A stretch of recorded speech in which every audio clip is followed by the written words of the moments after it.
Well, thank you all for joining us for this evening's event. My name's Kim, and I'm one of the hosts here at Powell's Books. Before we get started with tonight's event, I want to encourage you to check out our lineup of upcoming virtual events by visiting our website, pals.com. One of the many events we're looking forward to is Roxane Gay, Larissa Pham, and Kim Fu in conversation with Lydia Yuknovich. That's on February 23rd. If you don't already do so, please consider following us on Twitter, Facebook, and Instagram. Tonight, we are so excited to welcome Rebecca Carroll and Desus Nice.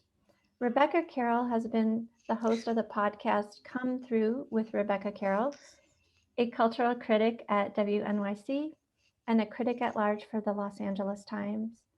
Her personal essays, cultural commentary, profiles, and opinion pieces have appeared in The Atlantic, The New York Times, Guardian, Essence, New York Magazine, Ebony, and Esquire, among other publications. She's the author of several interview-based books about race and Blackness in America, including the award-winning Sugar in the Raw. Carroll grew up the only Black person in her rural New Hampshire town, adopted at birth by artistic parents who believed in peace, love, and zero population growth. Her early childhood was loving and idyllic, and yet she couldn't articulate the deep sense of isolation she increasingly felt as she grew older.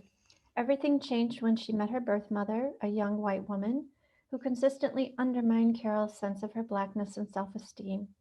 Carroll's childhood became harrowing, and her memoir, Surviving the White Gaze, explores the tension between the aching desire for her birth mother's acceptance, the loyalty she feels toward her adoptive parents, and the search for racial identity. Joining Carroll in conversation this evening is Desus Nice. Desus is a multi-talented comedian, co-host of the late night show Desus and Mero on Showtime, and co-author of the New York Times bestseller, God Level Knowledge Charts. God Level Knowledge Charts, Life Lessons from the Bronx. He's also co-host of the long-running Bodega Boys podcast.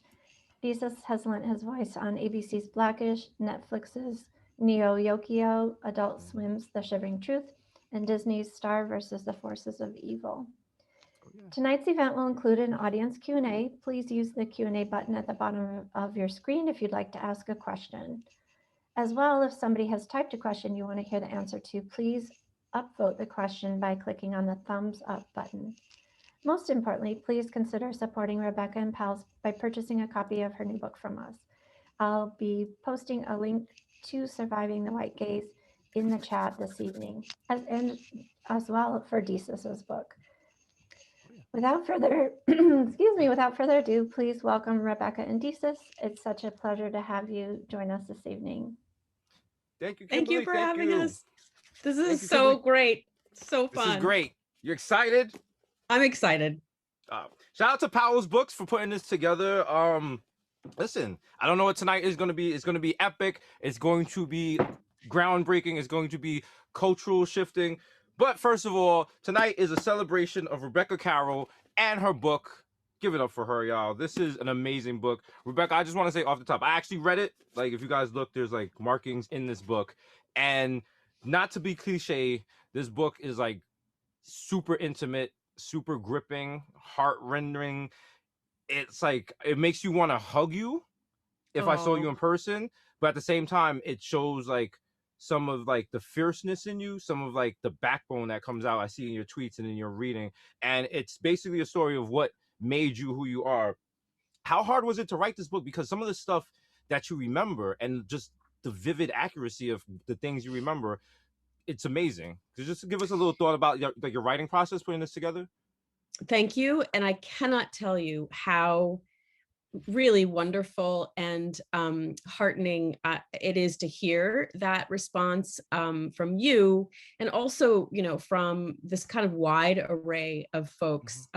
It's not just an adoption story; it's bigger than that, and I think that all adoptive stories are, and that's one of the, you know, one of the reasons that I wrote this book. But how hard was it? Hella hard. However, I could not possibly have written it until I felt that I had the foundation, the squad foundation, the emotional fortitude, the intellectual evolution and growth to just sort of stand in it.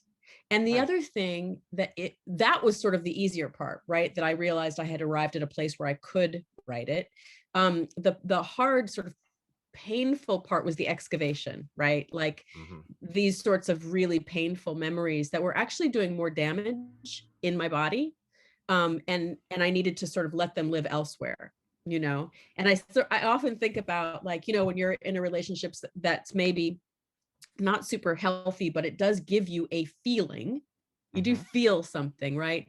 And then when you break up with that person and you get past that person, it's void. Like you don't have the feeling anymore, even though it was not a great feeling.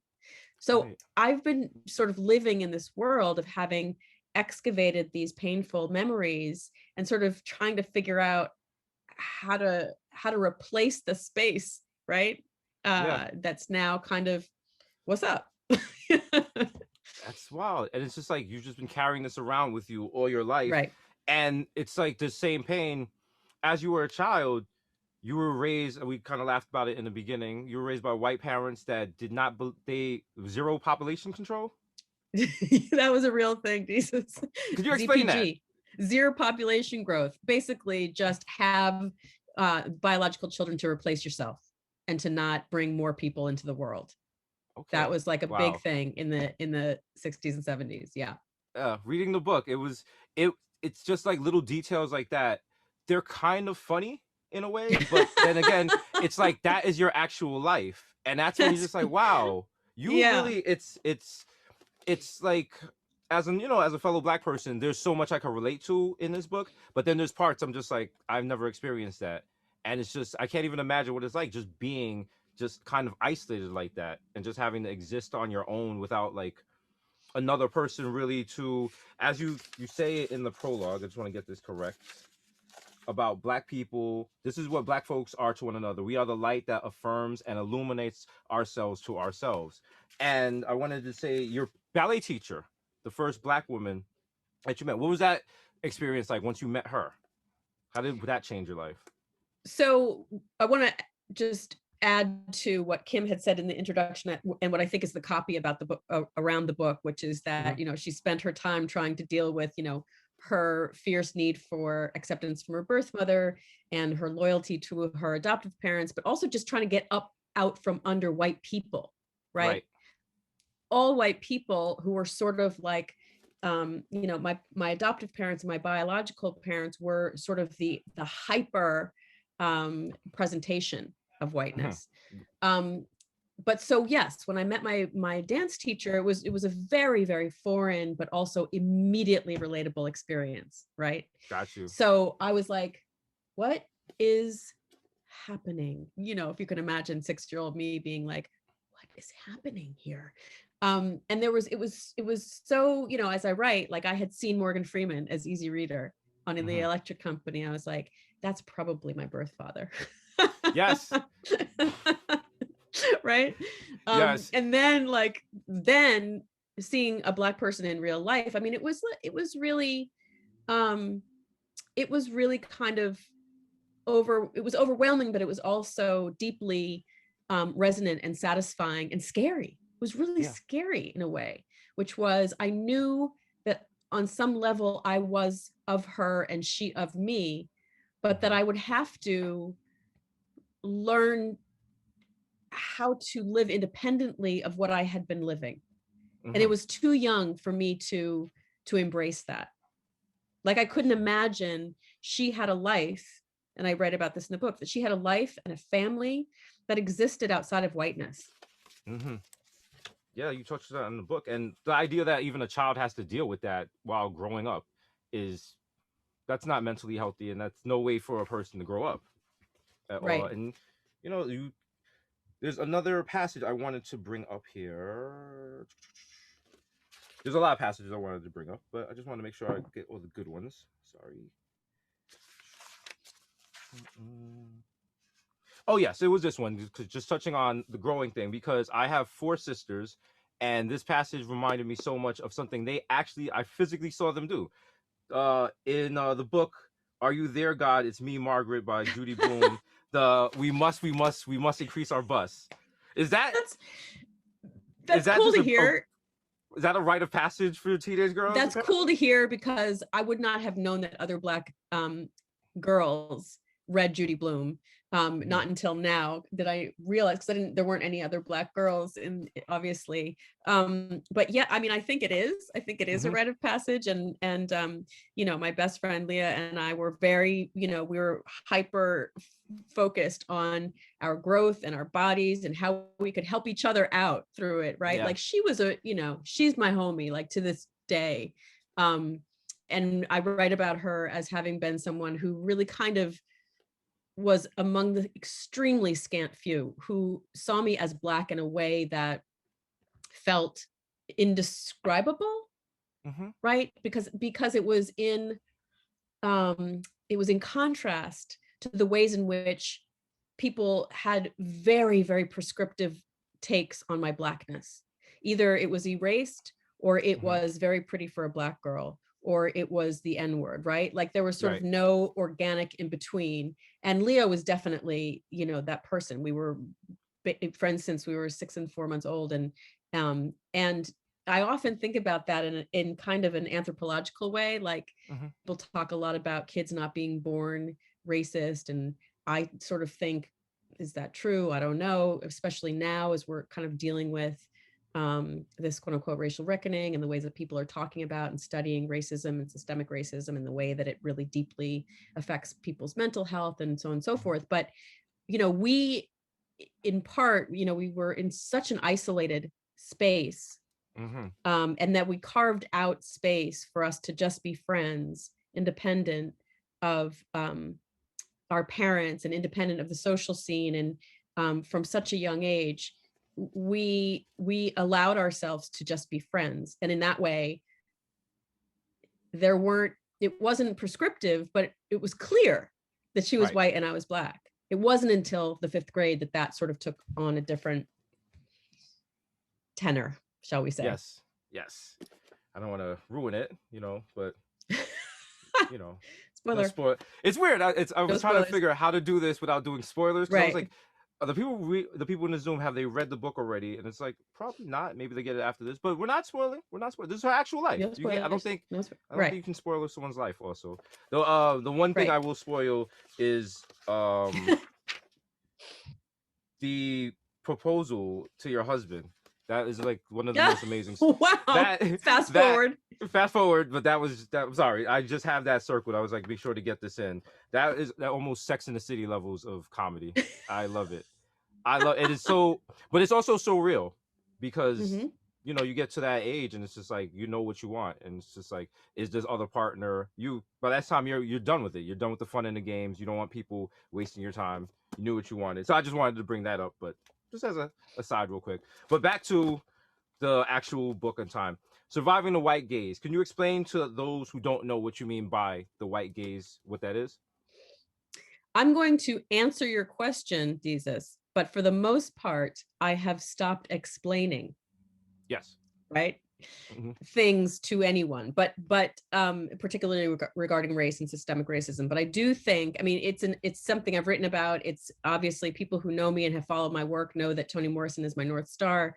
And years ago, when I was a producer at the Charlie Rose show, she was a guest, and she started talking about the white gaze. And I remember being in the control room and thinking, that's it. That's what I've been trying to identify, define, escape, peel off my body, get out from under, understand. And that was the first time I'd even heard the term, you know, and after all of these years of kind of living deeply entrenched inside the white gaze. But that was the moment where I was able to identify what it was. It took many, many years to pull myself out of it, because this is the thing that I think is the most detrimental about the white gaze, is that the internalization is so thorough that you have to sort of uninternalize it before you can even think of internalizing anything else, right? So the standards of beauty, the standards of excellence, the standards, the literary canon, what music is mainstream, what art is acceptable. I mean, all of these things people don't realize are defined by the white gaze. And so I had to recognize that I wasn't giving anything up, that I was actually inheriting something, that I was actually taking in the sort of value and beauty and wealth of Blackness. But nothing around me would have supported that. You know, it's like when I talk about sort of watching or seeing Black characters in the very few shows, TV shows growing up, right? Different strokes. What kind of whack bullshit is that, right? Yeah. But nothing around me would have said those are stereotypical characters. Nell Carter is a mammy, you know, right? And I also remember feeling kind of ashamed of loving the Wiz, like loving the Wiz. And I know now, because of my Black folks, that was like, that's sanctimonious, that movie, right? Like that is the holy grail, right? Yes. So, you know, I think it's really important when we're talking about the white gaze to also remember that oftentimes there is this sense that you are giving something up when you step outside of the white gaze, but in fact you are taking something in, and you are being given something beautiful. Well said. That is beautiful. That's what you just said. It's very deep, and it reminds me of what you just said of I remember weirdly at school there was a discussion, because I went to it was weird. I went to like a gifted program. So I was still in school in the Bronx, but my school was all white. It was all Italian kids, and there was maybe like 5 Black kids. So we hung together. And I remember having a discussion in class, and we're talking about The Wizard of Oz, and my teachers basically said The Wiz was a knockoff version of The Wizard of Oz. Right. That's the white And gaze. yes, and as a kid, the teacher said it. So, and it was just seemed like, and I remember this might be dating myself. When it rained and you weren't allowed to go outside, the teacher would bring a TV into the class. And if the class was shown The Wizard of Oz, everyone got excited. If they showed The Wiz, people were just like, what is this? Like, just little things like that. But it's funny. What you're saying though reminds me though of you saying it's my teacher and she said it, right? Like, so what we're thinking is these are teachers. They give us and impart factual information, education. So that when my 5th grade teacher told me I was very pretty for a Black girl, that was the out-facing racism of it. The part that I internalized was what she said after that, which was most Black girls are very unattractive. Yes, I have that highlighted. And she's my teacher. And I had other teachers, as you know, in high school from reading the book, who was teaching US history and said to me, Black people don't know how to think.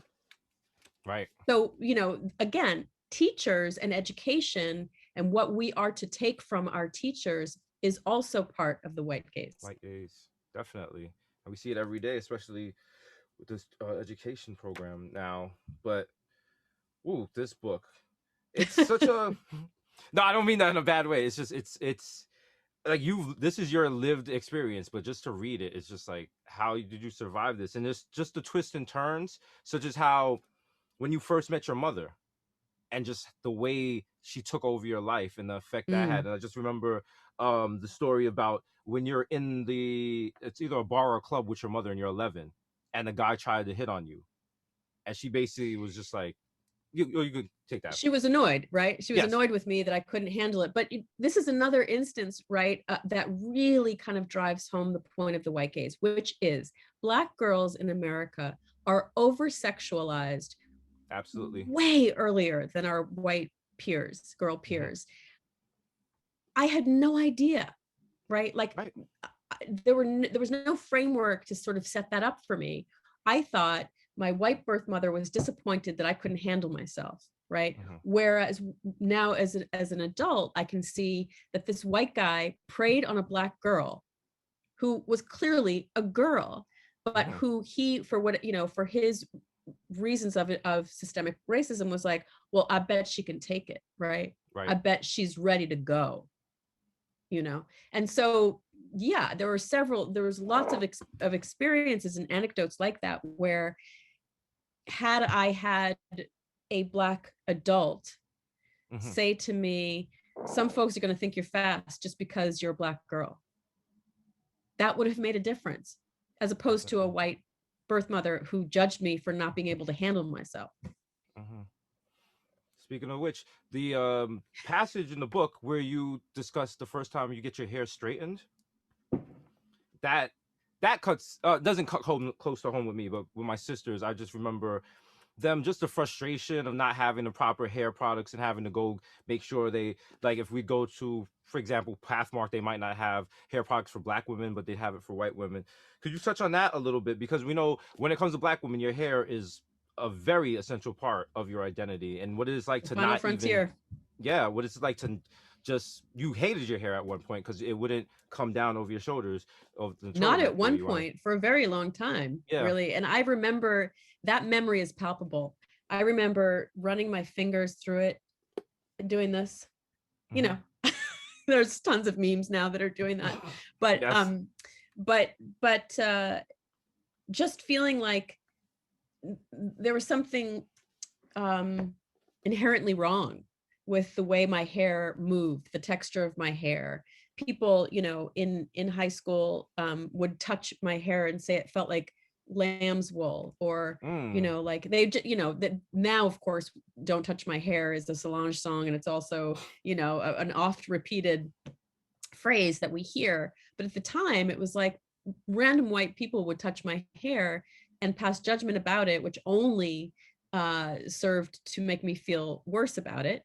Right. And also I think, you know, the way that, you know, that very kind of ritualistic experience of having your hair, Black women's hair, sort of dealt with. And you know, the first time I went to a Black hairdresser, it was the first time I'd had someone put their fingers in my hair, like to Mm. touch my scalp. And there was something so deeply, I mean, talk about a rite of passage. It Yeah. was like, this is insane, but also that I've lived this long without anybody putting their fingers in my Fingers in hair your is hair. what? Yeah. Oof. That's like almost, it's almost an act of intimacy, putting your fingers in someone else's Oh, hair, especially totally. having your mother or your aunt or your sister do it. Because I just remember, the smell of perm. I know on Saturdays and Sunday, my sisters and my mother, they'd always do that. So yeah, that's like, Yeah, again, it's like Black people showing each other our Blackness, and this book is an right. example of that. Speaking of which, as of someone who was adopted, what are there things white parents can do to better serve their non-white children? And I ask that because that's something it doesn't even come across on my mind state, because that's not a situation I've ever been in. But as someone who's lived that, can you tell us what they can do better? I mean, the biggest thing I think is captured, and again, no spoiler alerts, but towards the end, when I read about my son kind of observing the fact that there was nothing in my parents, his grandparents' house, that reflected that they had raised a Black child, right? Mm. No Black art, no Black music, no Black you know, no traditions, no references, no anything. And he was like, did that hurt your feelings? Yeah. And I said, yeah, kind of. And so what I say to white parents of Black children, it's not a one-off, right? It's not a Desus Nice poster, although that's Hmm. nice. It's not one album or one movie or one book or one anti-racist training session. It is an immersion. Right. It's about an immersion. When you have a Black child, you have a Black family. In part, you are not Black, but it is incumbent upon you to figure out how to parent a Black child, and the only way to do that is to provide Blackness Hmm. for that child to absorb. Right. So my mom, an artist and a tremendously loving person, made me a Black doll Hmm. because there weren't any Black dolls she could buy. But then I put my Black doll aside and played with Baby Jane the white doll, because there Right. was no engagement after that. Right. It's just that here's your Black doll. Okay. Yeah. Bye bye. You know what I mean? Like there has Yes. to be an engagement, not an education or a teaching moment, but an engagement, which is to say, white parents find a way to engage with blackness in a way that is not appropriative, that is not condescending, that is not white savior, that is not racist, and then apply that to your family if you're going to adopt a Black child. Got you. It's well said. It actually makes sense now, and it seems like so simple, but it's actually something you have to stop and think about. Like, yo, This is what people keep saying. Like, Black folks keep saying this to me. It seems pretty simple. Yeah. Yes. And yet. And yet. And yet. And yet. So, what did I? Okay. It's an intimate book. It's about you coming of age and growing up, and of course, what does that include? Romance. You have a lot of romantic interests in here. They run the gamut. At one point, it kind of feels like a WB show. You're kind of rooting for people, but no, in all seriousness, at what level do you feel that race played a part in every romantic interest you had? And I mean that not necessarily in a conscious way, but maybe even in a subconscious way, because even some of, like, for example, you have like the glaring example, I believe it was the prom, where the guy's parent was like, no, you can't be taking a picture with her, you can't go with her, and then the friend sneaking and turning off, like little things like that are just wild to be dealing with when you're dealing with romantic interest. Can you talk about that a little? So that incident, do you want me to read a little bit of that? Yes. To get into it, just so people, yeah, they know what I mean, the story. Which part should I start with? I mean, the setup is that a good friend of mine from middle school and I decided to go to the prom as friends in the 10th grade, and his father, who also happened to be our U.S. history teacher, forbid him to take me because he said, you don't want to look back and see pictures and see that you took a Black girl to the prom. Right. And so that was a real inciting moment for me in terms of thinking more and interrogating more identity. But for him, for my friend, it was an inconvenience, right? Which is sort of a cornerstone of white privilege. So, at 112, I believe. This is 112, yes. Towards the bottom. Is that what you want to start? Yeah, yes. Why is everything suddenly all about race for you? Nate said a couple of weeks after the prom. He was annoyed that I kept bringing it up, along with how insane it was to me that his father, our US history teacher, had reacted the way he had to us going together. How can it not be about race when there's no other reason for something? I said. Something like what? Nate said, leaning against the wall near the gym after school. Like your father telling you that you won't want to look back in pictures and see that you took a Black girl to the prom. That Black girl is me, Nate. I mean, I guess, but he's from another time, you know?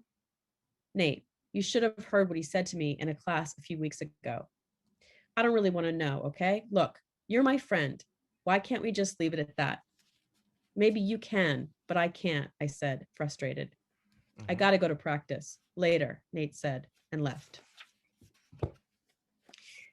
But that's very much, one of those things when we're talking about a racial reckoning, when we're talking about ways in which to push further and have the quote unquote difficult conversations. It's like, you can't just decide when it's convenient for you to feel that this is relevant, right? And that was a classic example of like, this is so annoying. It's annoying that you are bringing this up. It's annoying that you're feeling a certain way about your Blackness. We don't even think of you as Black. Can't you take that? Can't you take that and live in our world? And that was a turning point for me when I really couldn't anymore. Yeah, it's like when people say, I don't see color. I don't care if you're purple, green, yellow. It's like, well, who out here is green? Who out here is green and yet, we're right? Really, like, purple. Who out except you tonight, because you're looking very purple. Oh, you know what? Thank you. I saved this sweater. I have saved this sweater for a month for tonight because I was like, we're going to look classy. All right. It's beautiful. It's great. It's great. Thank you. I felt like tonight was a formal event, so yeah, we're bringing the heat. I want to jump ahead to yes, page 232. It's a journal entry you wrote. Because you're speaking. Oh, yes. Yes. Oh my God. In my journal after Michael was my boyfriend at the second college that I went to where I graduated from, and I visited his mother in Cambridge, I wrote, I've absolutely had it with white people. I'm sorry, but Jesus, I've put my time in. Black culture is rich and it's my heritage. I'm moving to Atlanta after I graduate because I have absolutely decided that I want to be surrounded by Black folks.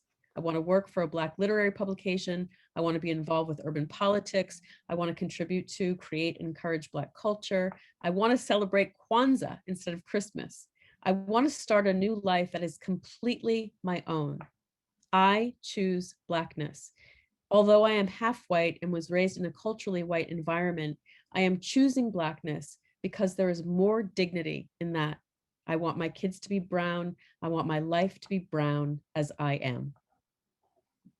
That was a moment. Powerful. That was definitely a moment. That was definitely what were you feel like looking back at that? Because this seems like definitely a moment you stomped your feet and you was like, no, enough is enough. Like everything changes from this moment right here. I did. I mean, I want to point out and shout out, that as you mentioned, there are a lot of romances and romantic relationships, but those were all very important ways for me to figure out who I was. I mean, I think for everybody, when we get into relationships at a young age, and then we get older, and then when we choose, if we choose someone to be with forever, or whatever forever means. But Michael Ladd was such an inspiration and such an influence for me, the fairly successful rap artist who lives in Paris, France. But when we were going out, he was so unabashedly brilliant and about his Blackness, but also had a sense of humor and a sense of self awareness of, the kind of bouginess of, biracial identity and growing up with, in the ways that we had a kind of luxury of looking at it from an intellectual standpoint. But I also just remember feeling like, he was the one who introduced me to, the Black students at Hampshire where I was, because in the first semester I still had a white boyfriend and was very, very tunnel visioned with my white boyfriend. And as you know, if you read the book, one of my Black girlfriends was like, yeah, when you maybe I won't say that because that's a spoiler. No spoilers. But right. But I just felt such gratitude. And also, again, like when I discovered Black literature, like so bereft and such a rage. It's like, I needed this. And now I'm going to choose this. Why didn't anybody say that to me? Why didn't anybody say Blackness is your heritage and it is rich and beautiful and it is there for you to have and embrace? And that's what I do, now for my kid, for my son. And that's why it's so deeply important to me that he feel that and that I convey that. Definitely. It definitely comes through in this book. My question, I have a word choice question. At one point in the book, you say your mother tries to erase your Blackness. You say that several times in the book. At one point, you say she's tried to lynch your Blackness, but like was that word choice intentional? Did you feel like that's what she was really trying to do? Yes. Very intentional. Yeah, you don't use lynch lightly. Right. Again, there were sort of bringing it full circle to why and how, and that I knew that it was time to write the book. It's like I had unleashed and allowed myself to unleash a lot of rage, a lot of resentment, a lot of concern, right, about the ways in which I had been raised and the things that had been kept from me, and the ramifications, like what were the consequences of those things, and would I be okay? Would I be able to patch myself up and not just survive, but become who I am? So I use that word certainly intentionally because it did feel like she made a spectacle of me. She made a spectacle of her choices about how she would perceive me and see me, and how other people, Black and white, but specifically white, would see me. And to me, lynching is about violence and killing, but it's also about a spectacle, making a spectacle of a Black body. And I believe that's what she did. Yes. Okay. On that point, when someone just asked the question, they wanted to know, because your painful work is kind of, they said the necessity of transposing wounds or remembering your pain, your trauma, and your joy from the body to the page. Would you consider this a political act or a practice with political potential? Wait, what is the political act? I think they're asking if the painful work of taking your wounds and your trauma and putting it down on paper, is that a political Yeah. act? And in as much as everything is political, sure. Right. I mean, I think it can be perceived as such. For me, it was just very much about integrity and, leaving a legacy for my son, and telling the truth. Right. So, if that is political, then it's political. There you go. Also, I remember I had to teach one of my few Black teachers, because you remember every one of your Black teachers, Mr. Jenkins. He said everything you do as a Black person is a political act. He said everything from getting out of bed to making it home. So I guess that, hopefully that, yeah. I think that we can decide, though, what in the sort of scope of politics and political, how we want it to be political. I don't want my politics or my personal politics or whatever it is that I put on the page here to be viewed in the framework of a white supremacist politic. Okay, that's fair. Yeah, definitely. You have to control your narrative. Yes. Okay. Did we touch on everything? There's so much more I wanted to make sure we touch on everything without spoilers. Be sure to buy the book. The link is in the chat. It is a very good book again. Is there anything you wanted to highlight that I haven't touched on? I wanted to ask you, because of course I am an interviewer yes. at my core, but what resonated with you? I launched this virtual tour with the wonderful Ellie Mistal, who talked about the book from the perspective of a Black man, which was so insightful and interesting to me. I just wondered if you could tell me what resonated most for you. I think, again, probably my school experience, in that I didn't go to school around a lot of Black kids because I was in a gifted program. So I got bussed out of my neighborhood, which meant I didn't initially have a lot of Black friends growing up in my neighborhood who went to, going to the same school makes a big difference versus saying hi and bye to people. Right. So I could relate a lot, especially the chapter where your school met with the Black kids in the school, and you were just like, oh, there's Black people. You got excited. And it's just like, my schoolmates wouldn't get excited. It wasn't a big thing to them. I'm like, yo, we're meeting with actual other Black. And then the idea that this you is claimed in the Bronx. that, but you claimed that, right? I knew that seeing and openly being excited about seeing other Black kids was punishable. Punishable by clique. Yes. Right. And I do think, without obviously knowing you deeply, but that having Black sisters, having a Black family to go home to, had everything to do with that, where you were like, Black folks, what's up? Right. Oh, where absolutely. I was like, Black folks, ooh, what am I have to give up? Right. And so, like, reading this and just imagining myself in that situation, it's like almost like landing on a foreign planet, and you're the only person. You're the one Black person, and just being just a little girl like that, and the situations you're in. And then, from the outside looking in at the book, like, we know things now. It's 2021. We know better. Right. We're woke. We know about women's rights. We know about, like, Black people's rights and things. But just the things you went through, and just like, you're scared for you. It's an anxiety. You realize these things go on to create the person you are now. But it's just like, your heart breaks for a little Rebecca. You're like, she didn't have anyone out there. Like, it not even to be funny, but it's just like a little abandoned little Black girl, kind of. And then people are being mean to her and saying hurtful things like, you're pretty for a Black girl. Like, I know I've heard people say that, because my sister's dark skinned. They're like, oh, you're so pretty for a dark skinned girl. And I've seen how much that hurts her. I've seen her cry in her room about stuff like that. And that's when you have a Black family to come home to. So dealing with that, and you don't have anyone that looks like you or anyone that is going to uplift you, and then even the thing of you know, relating to people on the TV, being Jamaican, like when I remember, do you remember in Living Color, they had Of the course. Jamaican family that worked Of course. ridiculous amount of jobs. Right. And I remember my parents were so mad at that because they were just like, that's a stereotype. That's making fun of Jamaicans. I was like, but we work hard. Like, well, how is Yeah. this? We're being represented Right. on TV. So I get it. Right. And it's like, that's what I related to in the book. So it's not, I couldn't relate to anything in the book. I related to a lot of it in the book. And it was just, it was like I said, there's an intimacy in it. And it's just like that you're taking us down the path. And it's just such a vivid picture that you painted. Like, you know, I interviewed Obama, and Obama's book, first of all, is 800 pages because he does not forget anything.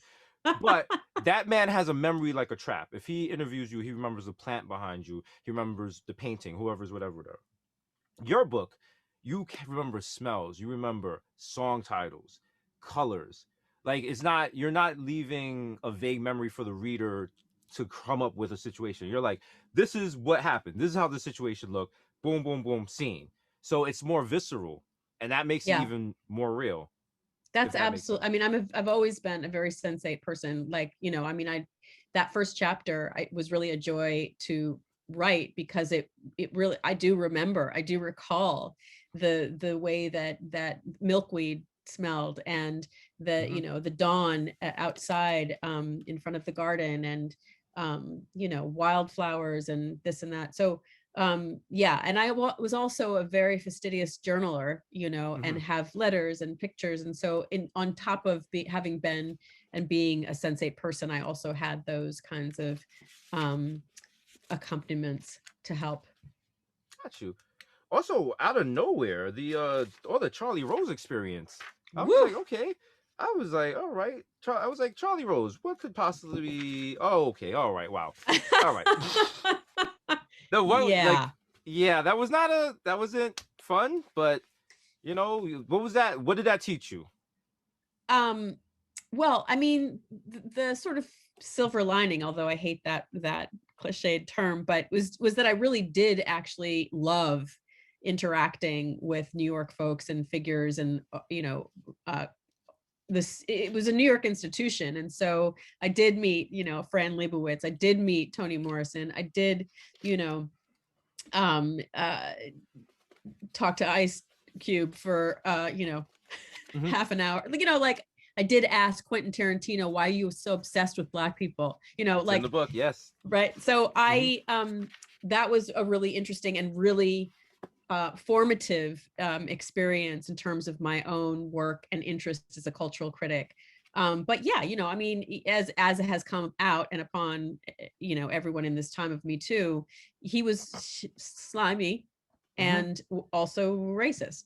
Right. Oftentimes, you know, the sort of misogyny and racism work together.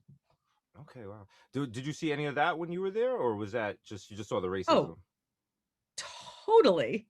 Oh, Absolutely. not just like I mean like the hardcore stuff that he got fired for, or was it just a Oh, general sense of I mean, I misogyny saw around it? him remark on women's legs and Mm, guests, and call some of my coworkers ridiculously gross misogynistic names. Yes, mhm. I saw that. What has been sort of publicly written about came a little bit after Okay, me, but yeah, I for sure saw some not good stuff. got you. Yeah. And on a personal note, Charles S. Dutton is that? I love you for bringing that up. You're the first and only one. Yes. I read that and I was like, oh, I was Oh, like, Rock. okay. Okay, Yes. okay. For those of you guys, for those of you who don't know, listen, there's a fantastic actor, Charles S. Dutton, just amazing. He had an amazing show on Fox. I'm dating myself here. It was on Sunday nights called Rock, and then they went live. It was amazing. That's So right. Yep. do your research. Do your research. But yes, that was a funny moment. But again, as the book goes, you know, you're having a moment, and then it's like thrown back at you, like because your mother said something that I'm not gonna Right. spoilers again, you know. Yep. But Yep. yes, And we did go to uh, dinner, Jesus.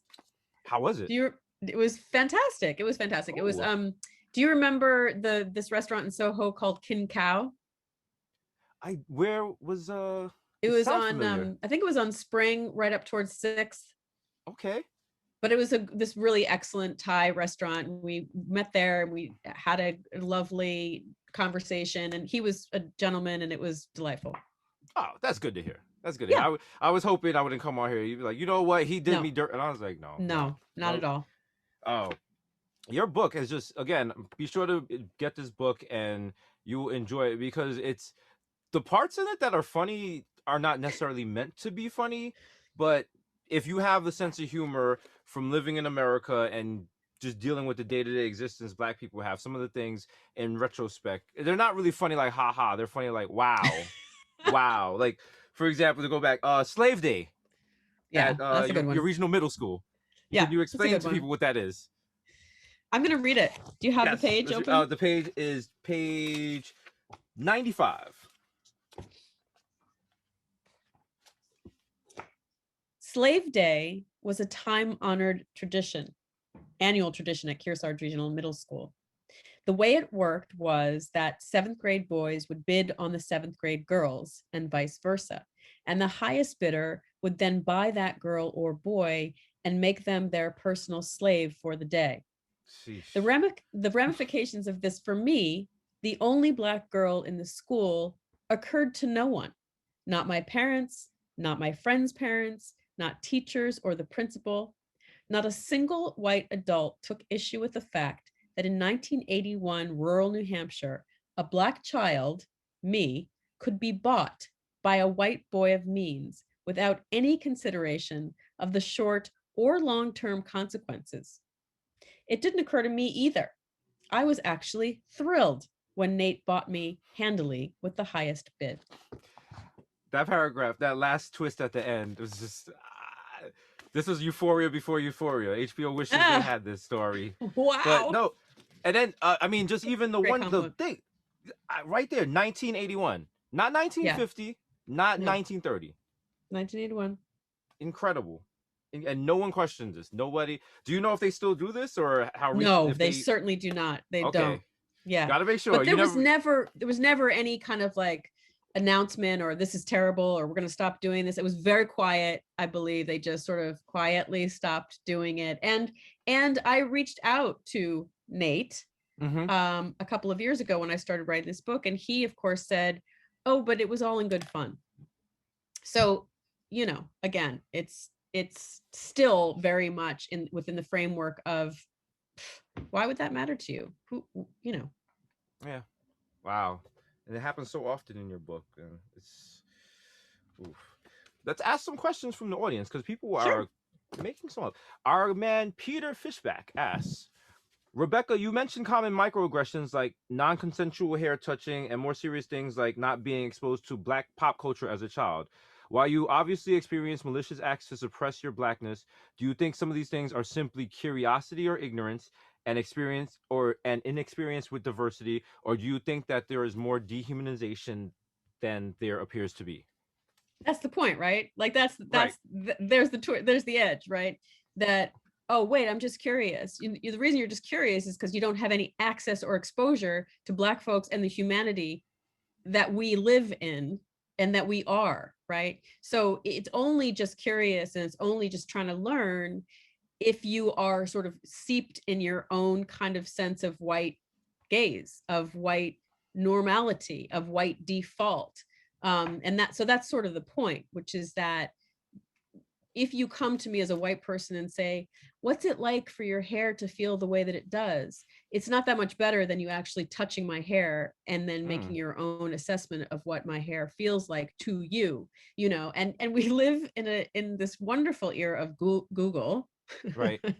where you can learn things and or read books. You know, people ask me a lot about how to become more conversant or educated in terms of, you know, racial conversancy, and there are lots of anti-racist books. There's lots of academic books. There's wonderful scholarly works, but there's also amazing fiction. Read James Baldwin. Read Toni Morrison. Read Alice Walker. I mean, it's all there. The livelihood of Blackness is there. It doesn't have to come in a prescriptive term of here's what you need to know, but to spend time with that text and that literature and take it in. Excellent. All right. Dorothy Geis, sorry, mispronounced your name. As a 78-year-old white lesbian, I relate to being raised in a white heterosexual world where everything I was taught was about the successful white men. I felt invisible. Feminism woke me to an anger. Coming out invited me to another anger. Do you think others grew up under the white heterosexual Christian gaze? I don't know what the question is. I thought the question, I'm sorry, I thought the question That's all was right. going to end up somewhere else, but Yeah. yeah. I will also resist and push back on the kind of on the idea of how we all figure out our own kind of oppression, like oppression Right. Olympics. Like I do push back on that a little bit, which is to say your experience is your experience and please do have it. But when I'm talking about sort of living and being raised as a Black child, as we have sort of established here in this world and kind of trying to navigate a white gaze, it's not on par, which is maybe not the right way to say it, but I do resist when people come to me and say, well, I was raised doing this, and so how do you think that compares? Like, I think your experience is incredibly valid, but in the context of my having grown up in a white world as a Black child, it's not something that I can really speak to. Yeah, that was well said. You explained that right there, because that was one of those things. I know if I was in the same situation, I was like, but you got it. This was a good question here. Oh, it just moved. Okay, Rebecca Jackover. She said, "Hi, Rebecca. So good, all capitals. I'm a white adopted mom, and my daughter is now 32. She also has a white brother and Latinx sister, all from birth. I relate in many ways to your story from my mom's perspective. What do you recommend I do to visit all of this with her? We are very close, so there's lots of permission given from her. I want us to move forward together if possible." So one of the things that I've struggled most mightily with my own white adoptive mother is that she still has in her mind that they just wanted to adopt another child, right? Like, as we started this out, they believed in zero population growth. They'd had 2 biological children. They wanted to adopt another child. And so what I try to impart for her is, yes, and the child you got was me. And Right. me is a Black woman. And a Black woman, as such, needs for you to be linked in, to be engaged with Blackness in a way that is for your benefit, not mine, right? Because if it works, I don't need to tell you how to do it. I don't need to educate you. If you are conversant in it, if you have engaged in it, and it comes across in our conversation, not like, I mean, how many white friends after Michael Brown was shot, how many white friends sent me these articles, right? White friends that are since not white friends would send me these things like, this is terrible, this is appalling. Yeah, no shit, I know that this is not for me, not for you to share with me, for you to share with you and your white peers. Right. And then do what you do in terms of internalization, educating, making your brain bigger. Gotcha. All right, I got a question from Desus Nice. What would you like the takeaway to be after people read this book? Do you want them, like, what is there even a takeaway, or is it up to them? That's an interesting question, right? Because, and I think that's an interesting challenge for creatives, writers, makers, and whatnot. I remember seeing Do the Right Thing when it came out, and having spent some time with Spike Lee earlier on in his career, and just feeling like at the end of that film, I wanted him to tell me more.